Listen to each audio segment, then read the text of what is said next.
বন্ধুরা, মানতে হবে কিন্তু ভালোবাসা শান্তি দেওয়ার কথা, অথচ তুমি প্রতিনিয়তই সেই রিলেশন থেকে চাপ অনুভব করতেছো।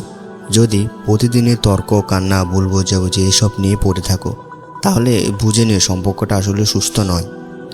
একটা সম্পর্ক দুজনেরই, সেখানে দুজনের সমান অধিকার ও মর্যাদা আছে।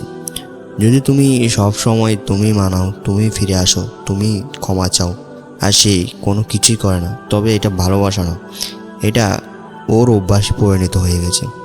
আর যেখানে সম্মান নেই, যেখানে ভালোবাসাই টিকে না, অবদ্ধের মতো ব্যবহার, দৃঢ় কথা, অপমান এগুলো বারবার হলে দূরে যাওয়াই বুদ্ধিমানের কাজ।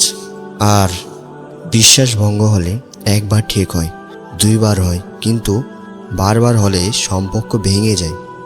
বিশ্বাসহীন সম্পর্ক বিষের মতো হয়ে যায়। আর ভবিষ্যৎ যখন একদমই পরিষ্কার না, ও তোমাকে ভবিষ্যতেই চায় না, পরিকল্পনাতেই নেই ও তোমার, শুধু সময় কাটানোর মতো আচরণ করে, তাহলে তুমি ভুল জায়গায় দাঁড়িয়ে আছো।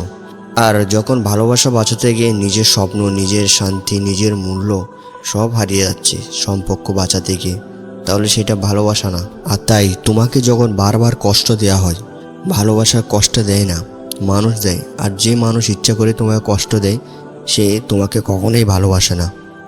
যে সম্পর্কে তোমাকে বাড়তে দিচ্ছে না, এগোতে দিচ্ছে না, সেটা ধরে রাখা নয়, সরে আসাই বুদ্ধিমানের কাজ।